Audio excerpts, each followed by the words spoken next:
Viva Culture, l'actualité des arts vue par l'association Maison de la Culture du Havre. Présentée par Isabelle.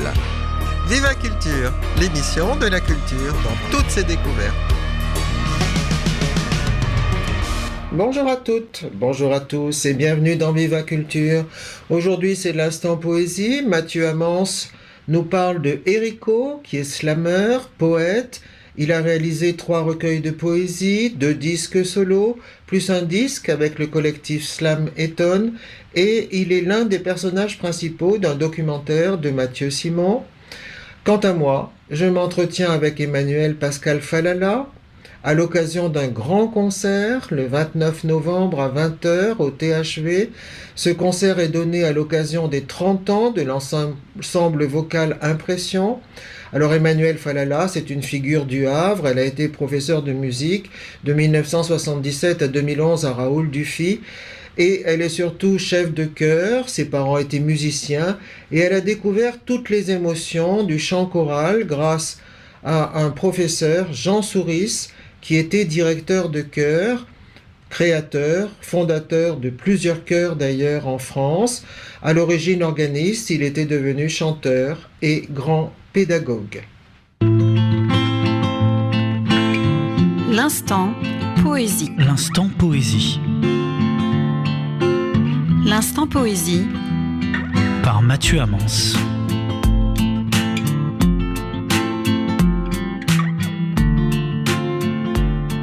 Chers auditeurs, chères auditrices, bienvenue dans l'Instant Poésie. Nous allons consacrer la rubrique d'aujourd'hui à Éric Levéel, alias Erico LH, poète slammer, joueur d'harmonica de son état. Ma première rencontre avec lui a eu lieu au Bastringue, ce qui est devenu aujourd'hui le Tadam Théâtre, lors d'une scène ouverte lors de l'année 2014. Erico LH est l'un des pionniers du mouvement slam havrais. Il déclame ses poèmes dans de nombreux cafés, Les Yeux d'Elsa, La Buvette, Le Bistrot, Le Loup Bar par exemple. Il va aussi sur un certain nombre de scènes locales, Petit Théâtre de la Causerie ou encore le Hangar Zéro. Il participe à de nombreux festivals, les Joutes Poétiques Grand Villesse, le Grand Slam National de Paris, le festival Poèmes et Chansons à l'Archel ou encore le festival Slam Cause au Havre. Qui n'a pas écouté Erico LH déclamer un de ses textes dans l'intimité d'une soirée slam n'a pas idée de la richesse humaine du mouvement slam havrais. Il est présent également sur plusieurs salons avec ses livres, la fête de quartier de Bléville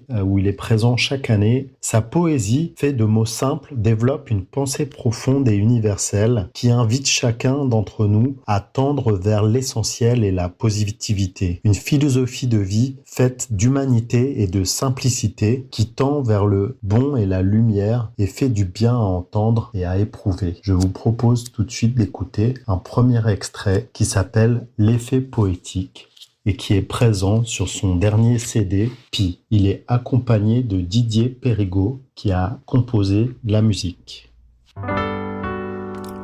Qui suis-je au fond ? Ce drôle de garçon qui se lance des défis et maintenant se confie. Qu'est-ce que je cherche ? Chez moi, chez d'autres, chez ceux qui allument la mèche quand on est côte à côte. Qu'est-ce qui m'anime ? Quel est le nom du film, du disque qui me fait prendre ces risques ? Pourquoi je travaille et poursuis cet idéal ? Est-ce pour la réussite ou un satisfecit ? En quoi je crois ? En l'amour ? À la joie ? En des poèmes qui m'emmènent ou tout à la fois ? Qu'est-ce que je veux ?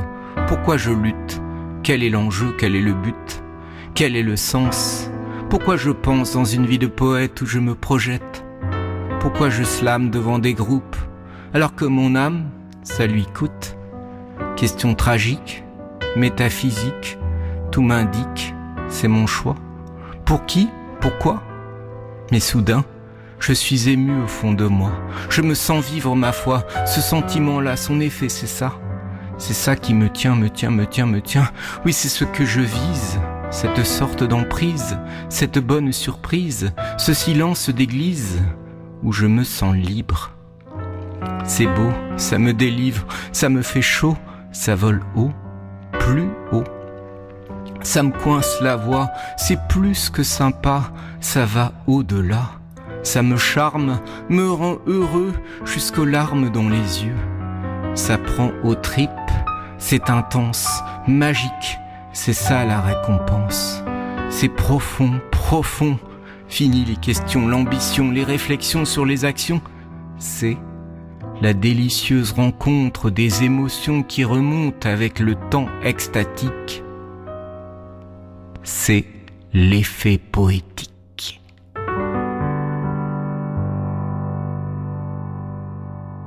Pi est le second disque solo d'Erico, après Le Peigne. Il inclut 13 titres pour un temps d'écoute de 30 minutes environ, avec un accompagnement de la voix d'Erico par le piano de Didier Périgaud. Vous pouvez en écouter des extraits sur le site Bandcamp.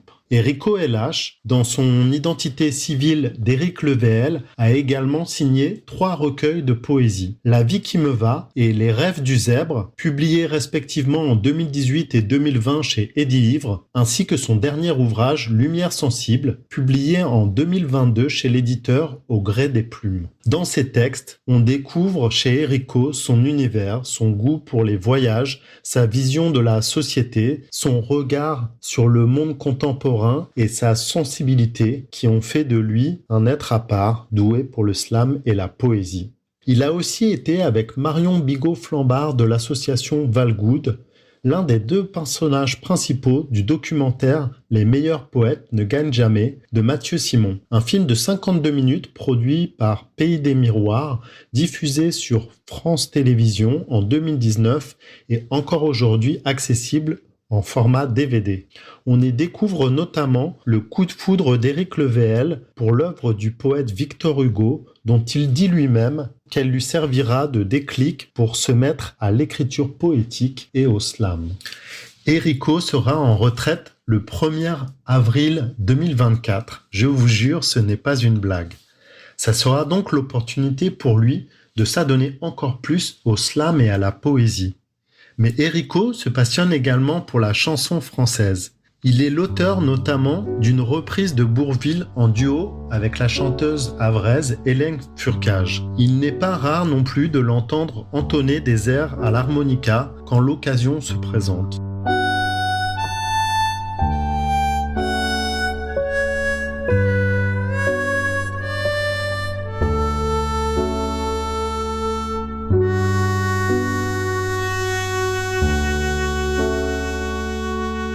Il pratique également le yoga. Il a lancé enfin un cycle d'animation poétique et de conférences sur les auteurs qu'il affectionne, une fois par mois, aux yeux d'Elsa.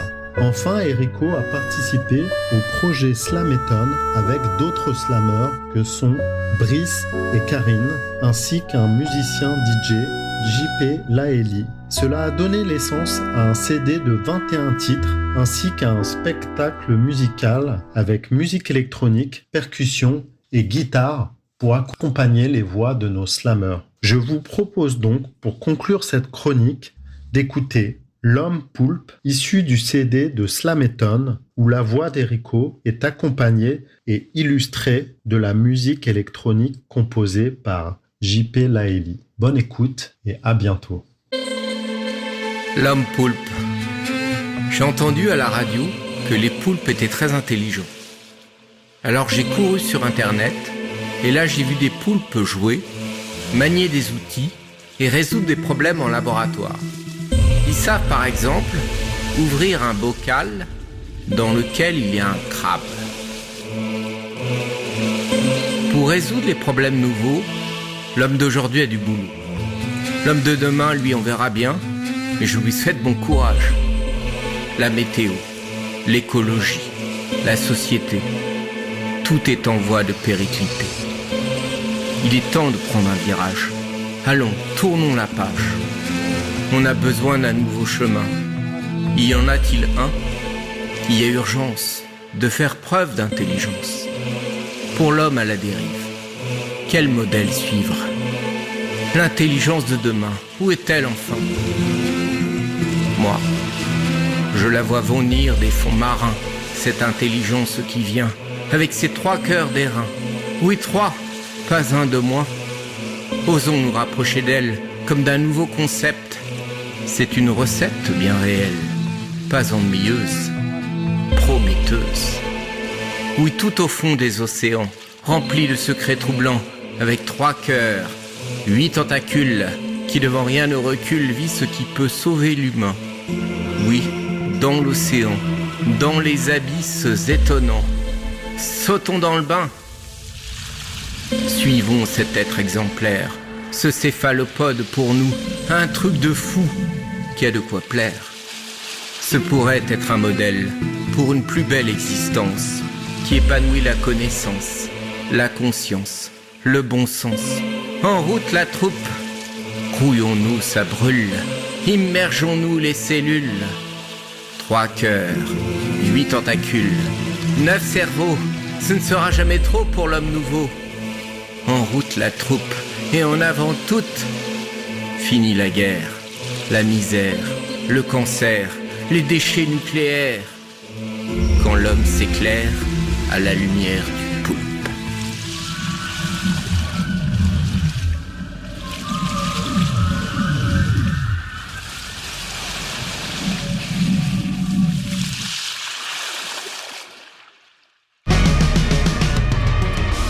Emmanuel Pascal Falala, bonjour. Bonjour Isabelle. Alors, je vous reçois aujourd'hui parce que, vous avez créé 2 chœurs, l'un qui s'intitule Renaissance, depuis je crois 45 ans à peu près, l'autre Impression, depuis 30 ans, et surtout, je voudrais que vous nous présentiez votre prochain concert qui aura lieu le 29 novembre 2023 au Théâtre de l'Hôtel de Ville, parce que nous l'attendons avec impatience. Il faut dire que c'est un projet tout à fait original qui risque peut-être évidemment de nous surprendre, mais ça c'est un plaisir, et aussi de nous plaire énormément. Alors allons-y, comment s'intitule ce concert et comment a-t-il germé dans votre esprit? Alors il s'intitule Sous le soleil de Monet, impressions et variations musicales, picturales et poétiques. Voilà, c'est un projet que j'ai souhaité pluridisciplinaire pour allier tous les arts. Et ça faisait au moins plus de 3 ans que je cherchais à faire ce projet musical qui soit complet, que ce soit presque un spectacle en fait. Et donc il y aura des moments donc, de pure poésie dite par un comédien, de la peinture, puisqu'on s'appelle Impression, c'était aussi en hommage au tableau Impression Soleil Levant de Claude Monet, un hommage aussi à notre ville, parce que l'ensemble s'est créé donc au Havre. Oui, bien sûr. Voilà, c'est important de le dire. Et le No Impression faisait référence à ce tableau. Et donc, pour notre 30e anniversaire, qui officiellement était en 2021, mais à cause de la pandémie, nous l'avons reporté donc en 2023. Et je voulais donc, pour notre anniversaire, on fasse référence au tableau de Monet. Donc, le tableau sera projeté sur scène, sur un écran.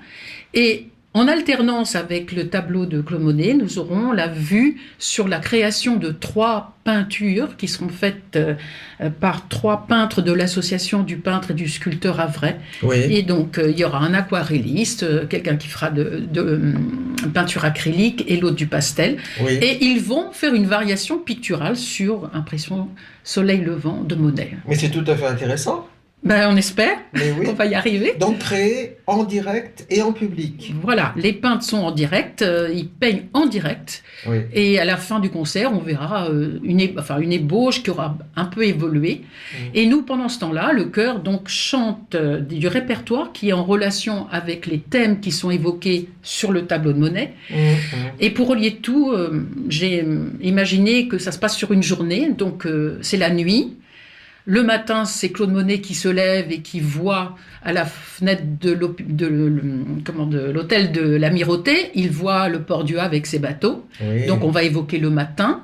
Puis le soleil d'hiver va se lever petit à petit. On va évoquer les couleurs du tableau. On va évoquer l'impressionnisme et le symbolisme.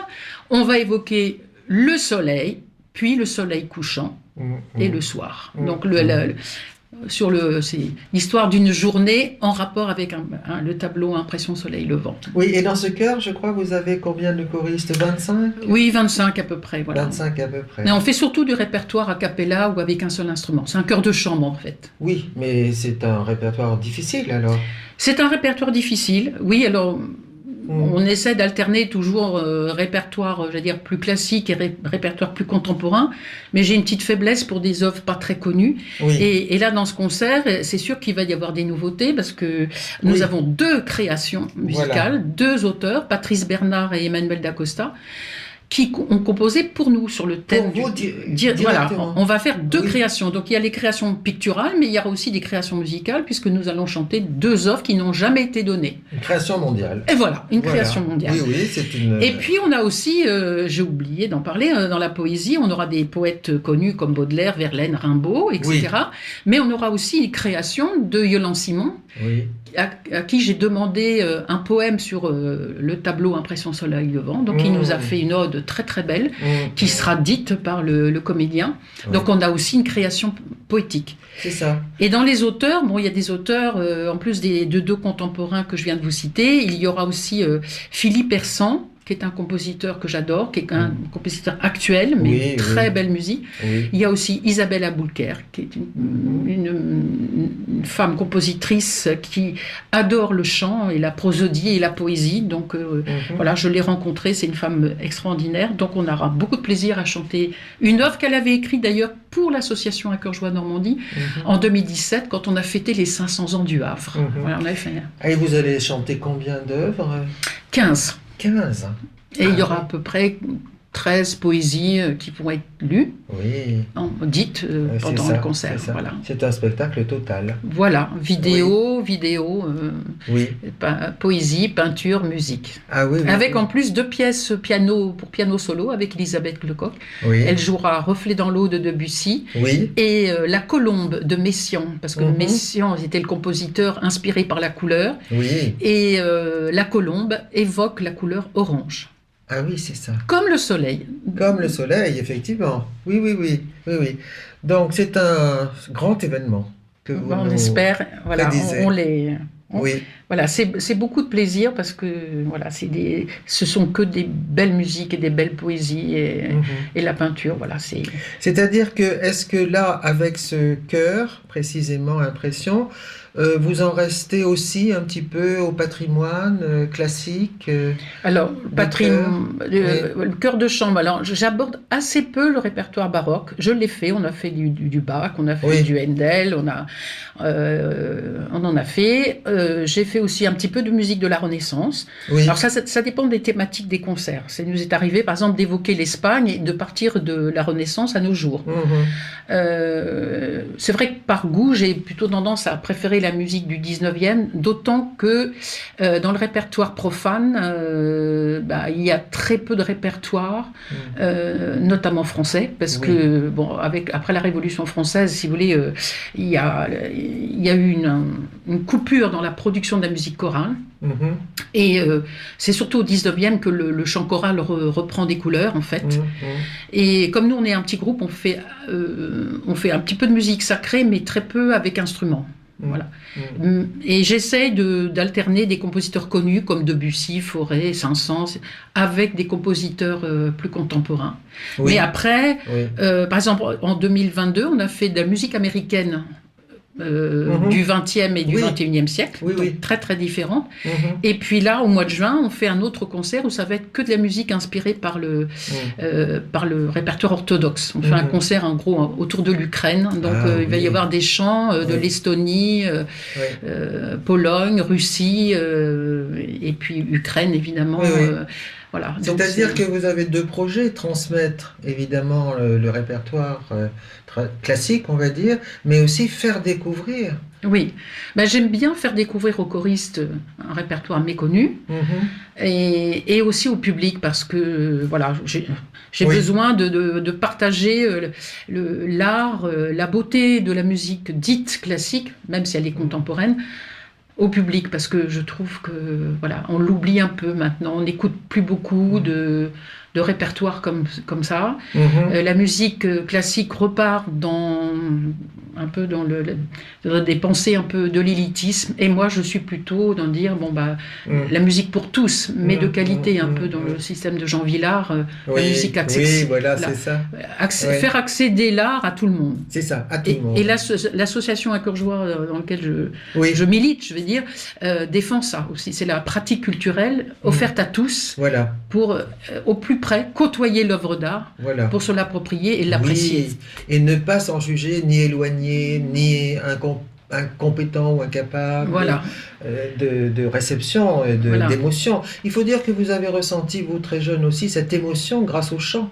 Oui, alors pas très très jeune, parce que finalement j'étais étudiante à la faculté, parce qu'avant Oui. je faisais de l'orchestre, du violon Oui. et du piano, mais j'ai découvert le chant, non Oui. pas par hasard, mais par obligation, le chant choral, je veux dire, parce que ma maman chantait en solo, Oui. mais le chant choral, en me formant pour être professeur d'éducation musicale, et j'ai découvert l'émotion qu'on pouvait ressentir en chantant dans un chœur du très beau répertoire. Mhm. Et j'ai découvert des émotions, mais vraiment très fortes. Enfin, Mhm. c'était physique, c'était mental, c'était du bonheur. Mhm. Et je me suis dit, il faut continuer, parce que vraiment, le chant choral, cette communauté de gens qui chantent ensemble pour obtenir Oui, quelque chose de beau et Oui. d'harmonieux, Oui. c'est à la fois symbolique et c'est ça. c'est culturel. Enfin, c'est très Voilà. complet. Oui, oui. Et on dit que le chant, en fait, c'est très équilibré, à la fois pour la santé mentale comme Mhm. la santé Mhm. physique. Oui, bien sûr. On le Oui, dit oui. pas assez, mais C'est ça. quand Alors, un homme qui chante, C'est ça. c'est un Surtout homme que qui là, vit. vous regroupez bien sûr l'émotion de la voix, l'émotion donc du corps, de l'oreille aussi, mais l'émotion du groupe également. Oui. C'est-à-dire, à ce moment-là, se forme une sorte de communauté dans laquelle vous incluez votre public et vos Exact. publics. On essaye. Et ça, c'est ça le plus difficile, presque, j'allais dire. Oui, C'est d'arriver à transmettre au Oui. public des émotions. C'est-à-dire que il faut qu'elles soient justes et il faut que ce soit bien chanté. Et c'est ça qui est le plus difficile, je trouve. Mhm. Donc cette année, on a fait venir un metteur en scène, justement, c'était pour essayer que les choristes fassent des progrès aussi dans leur goût de transmettre. Oui, Parce que le théâtre a des exigences très fortes sur qu'est-ce que tu dis, c'est quoi ton intention, parce que le public, il faut qu'il la sente. Ouais. C'est pas simplement faire des notes et du rythme, et c'est ça le plus difficile, c'est Oui. dépasser ce qui est marqué sur le papier oui. pour que le public soit ému. Et Oui. ça, c'est vraiment le plus difficile. Oui, oui, oui, oui. À la folle journée de Nantes, j'ai vu un chœur. Je crois qu'ils n'étaient pas très nombreux, mais ils ont chanté tout le temps, les yeux baissés sur leur partition. Et on a regretté dans le public que justement jamais ils ne nous regardent, jamais ils ne chantent comme ça de mémoire, et jamais ils ne sourient. Vous voyez, on a Oui. été un petit peu choqués, mais je sais pas, j'ai pas C'était- l'habitude personnellement. Alors, à la fois, c'était une tradition. Avant, même les musiciens d'orchestre, tout ça, on ne doit pas exprimer visuellement sur les visages. C'est la musique seule qui doit transmettre l'émotion. D'accord. Et les musiciens avant, ils sont au service, alors ils suivent la partition. Et quand vous avez des partitions très difficiles, Ah oui. il est difficile, vraiment difficile de chanter Oui. par cœur. Là, dans le concert qu'on va donner, Oui, il y a oui. des pièces que l'on peut chanter par cœur parce qu'elles sont mélodieuses, parce que voilà. Mais on va avoir 2 pièces contemporaines, notamment une qui est assez compliquée, et donc là, il faut absolument la partition. Oui, Donc oui. les yeux, c'est ce qu'on leur dit sans arrêt toutes les C'est ça. semaines en ce moment, c'est au moins lever les yeux au-dessus de la partition, Oui. mais c'est Oui. très difficile quand la partition est compliquée. Oui, je comprends, je comprends. Et en même temps, c'est vrai que pour les spectateurs, on est content quand on a l'impression que les chanteurs ou les musiciens jubilent, Oui. sont joyeux, sont heureux de Oui. jouer ou de chanter.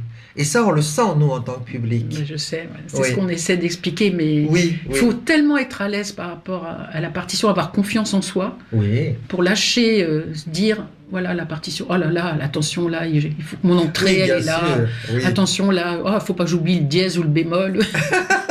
Donc ils sont Oui. tellement consciencieux, les choristes. Oui, c'est vrai, tant mieux, remarquez. Ah oui, Oui, bien sûr. mais voilà, c'est quelquefois on dit oubliez la partition et puis lâchez-vous quoi. C'est ça, c'est ça. Mais c'est C'est difficile. Se lâcher, c'est difficile. C'est difficile. Et c'est pas dans notre culture Oui, oui. française en plus. Voilà. Et alors là, donc c'est pluridisciplinaire, mais vous avez aussi opté pour une certaine mise en scène. En fait, on a fait, comme on n'a pas le temps de faire vraiment une mise en scène, on fait une mise en espace. Voilà. C'est-à-dire qu'en fonction des chants que l'on interprète, le chœur est placé différemment pour lui donner plus de relief ou pour évoquer aussi un côté plus intimiste ou plus frontal. Donc le placement du chœur, on espère, va créer une ambiance un petit peu différente, plutôt qu'on soit toujours en rang par deux, sur deux lignes, oui. en frontal par rapport au public. Ah oui. Voilà. Donc le chœur va quasiment bouger sur chaque pièce. Ah, sur chaque pièce. Presque, oui. Ah oui. Tout en gardant quand même parfois une homogénéité Oui. soprane, alto, ténor, basse. Mais il y a des chants où on chantera complètement mélangé. Ah oui, c'est ça. Oui, oui, oui. Mais sans casser peut-être l'émotion. Ah ben, on espère que ça va la décupler. Que Voilà, ça va la c'est décupler ça. parce que là, C'est ça. quand les messieurs sont en première ligne Oui. devant le public alors que d'habitude ils sont derrière, Oui. on espère qu'ils seront plus vaillants, qu'ils auront envie de partager avec le public. Voilà. Ouais. Mais j'ai tout le temps remarqué quand je vais à vos concerts ou à d'autres, que les chœurs ont la qualité pour nous de nous galvaniser, de nous donner une énergie. Ce qu'on ne ressent pas tout le temps ni partout. Quelquefois, on se sent vampirisé, plutôt vidé de notre énergie. Et là, les chœurs, non. Parce qu'on a l'impression, je vous donne mon impression de spectatrice, que chacun chante de tout son cœur, de tout son corps, de toute son âme, je ne sais pas comment on dit, mais donne tout. Et ça, c'est génial. Ah oui, ça c'est sûr. Mais de toute façon, quelqu'un qui chante a un pouvoir sur l'autre plus important qu'un instrumentiste. Souvent, moi j'ai souvent remarqué, oui. parce que la voix humaine, elle nous correspond et on parle d'âme à âme en fait, et de cœur à cœur. C'est ça. Et la voix humaine, si elle n'est pas trop désagréable, oui, bien sûr. parce que voilà, ça touche beaucoup. Et le chœur, effectivement, il y a cette espèce de communauté, de cette communion, de ce regroupement de personnes qui vont dans le même sens. Ça a une puissance expressive importante. C'est ça. C'est puissant. C'est ça. Oui. C'est puissant. Oui. Mais écoutez, on va attendre votre concert avec impatience. Merci. Alors, je crois qu'on peut déjà retirer les places. Oui, c'est à l'atelier de Claire, 43 avenue Foch. À partir de cette semaine, là, les places sont en vente. Oui, c'est ça. Est-ce qu'on peut bien sûr en trouver au THV aussi? Alors, seulement le jour du concert, parce que c'est un spectacle qui est produit par notre association, donc c'est pas la billetterie du THV, hein, c'est notre billetterie, donc nous, on fera seulement sur place. Ah oui, d'accord. Le jour du concert. Oui, oui. Il y a peut-être un numéro de téléphone à donner alors? Non, pour parce les réservations. Non, il faut mieux aller chercher la place, parce que on n'est pas assez nombreux dans notre association. D'accord. On peut consulter une page Facebook peut-être ou un site non, on n'est pas très moderne. Enfin, il y a une choriste qui fait de la publicité sur Facebook, oui, voilà. pour nous. Mais vous tapez Ensemble Vocal Impression. Voilà. Le titre du concert, c'est Sous le soleil de Monet. Peut-être que j'avoue que je me suis pas trop occupée de ça. D'accord, maintenant vous aviez autre chose. Mais la réservation, non, de toute façon, il y aura de la place parce que le THV, il y a au moins 700 places. Oui, bon, tout à fait. Le chant choral n'a jamais attiré. Oui. Quoique le concert. Quoique, ça peut arriver. Oui. En 2017, on avait fait un concert où l'église Saint-Joseph était pleine. Oui. Mais on avait un public extérieur spécifique pour l'événement, donc ça a faussé un peu les calculs. Oui, voilà. Il y avait au moins 800 personnes. Ouais. Magnifique. Bon, on va espérer la même chose pour le 29 novembre. Eh bien, écoutez, merci beaucoup, Emmanuel Pascal Falala. Merci. Et puis, bonne continuation, parce que vous êtes encore en train de travailler. Ah oui, on prépare. Là, hier soir, répétition, et demain, je rencontre le metteur en scène et le vidéaste pour justement savoir comment on place les moments de vidéo par rapport aux poésies, aux musiques. C'est ça. Merci beaucoup. Merci Isabelle, merci beaucoup. Au revoir. Ville et asile de mort, mer grise, où brise la brise, tout dort. Dans la plaine des bruits, c'est la laine de la nuit, elle brave comme une heure, qu'une flamme toujours suit.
D'entendre Viva Culture, une émission proposée par l'association Maison de la Culture du Havre, présentée par Isabelle Royer, réalisée par Mathieu Le Chevalier.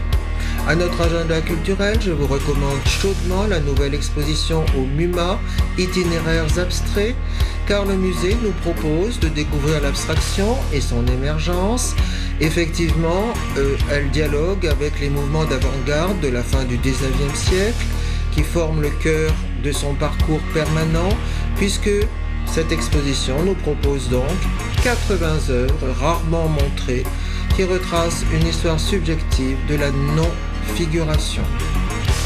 Je vous souhaite une bonne semaine en attendant dimanche prochain pour un nouveau Viva Culture et je vous invite bien sûr à adhérer, à réadhérer. Au revoir.